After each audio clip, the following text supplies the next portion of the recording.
Je suis heureux ce soir que nous puissions nous réunir autour de la parole du Seigneur. Parole qui nous enseigne, qui va nous fortifier et nous faire du bien. Dieu a tout prévu dans sa parole. C'est un vrai mode d'emploi. Ce soir, j'aimerais parler de la crainte, mais aussi de se confier dans le Seigneur. Pour introduire ce soir le message, je voudrais lire le psaume 56. C'est un psaume qui a été écrit par David. Le psaume 56, 5, 4. 56, versets 4 et 5. Pardon. Quand je suis dans la crainte, en toi je me confie. Je me confierai en Dieu, en sa parole. Je me confie en Dieu. Je ne crains rien. David a de l'assurance. Elle se trouve en Dieu et en sa parole. Quand il craint, il se confie en Dieu. Et lorsqu'il se confie en Dieu, il sait qu'il ne craint rien. Je voudrais vous donner deux exemples ce soir. Le premier se trouve dans 1 Samuel 30.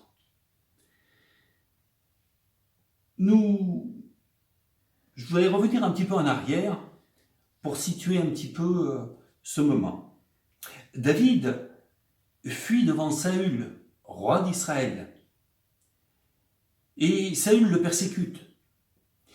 Il va alors se réfugier chez Achish, roi de Gath, dans le pays des Philistins. Ce roi va donner à David la ville de Tsilag pour qu'il puisse s'installer, lui et ses gens.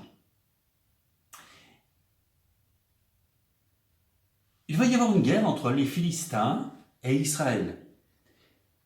David monte avec Achish pour combattre. Mais les autres princes philistins ne veulent pas de lui. Il repart donc pour sa ville de Tsilag.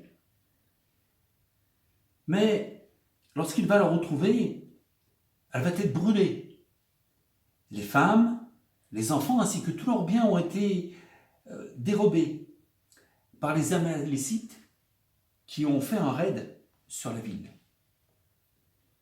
Au verset 6, et c'est là que je voudrais souligner la chose, David fut dans une grande angoisse. Et pourquoi ? Car le peuple parlait de le lapider, parce que tous avaient de l'amertume dans l'âme, chacun à cause de ses fils et de ses filles. Mais David ne va pas se laisser aller. Il va reprendre courage en s'appuyant sur l'Éternel, son Dieu. Et nous voyons au début du verset 8 que David va consulter l'Éternel.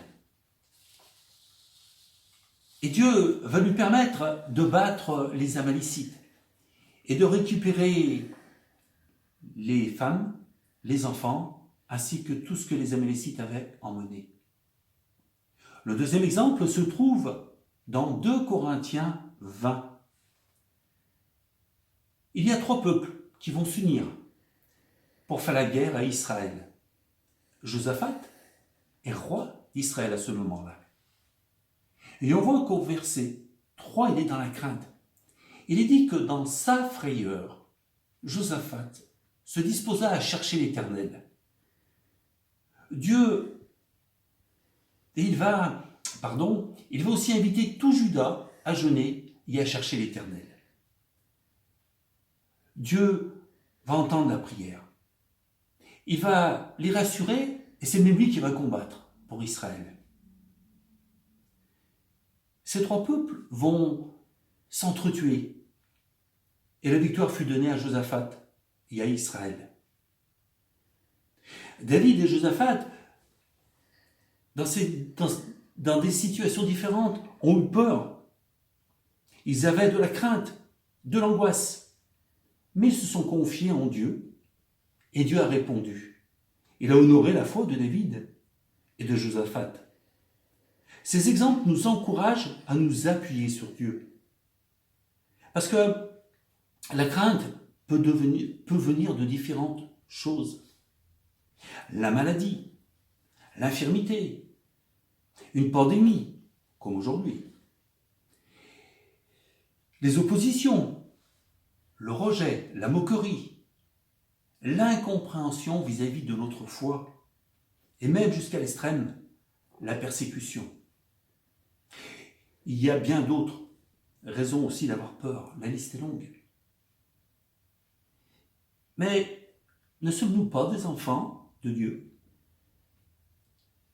Regardons nos enfants. Des fois, ils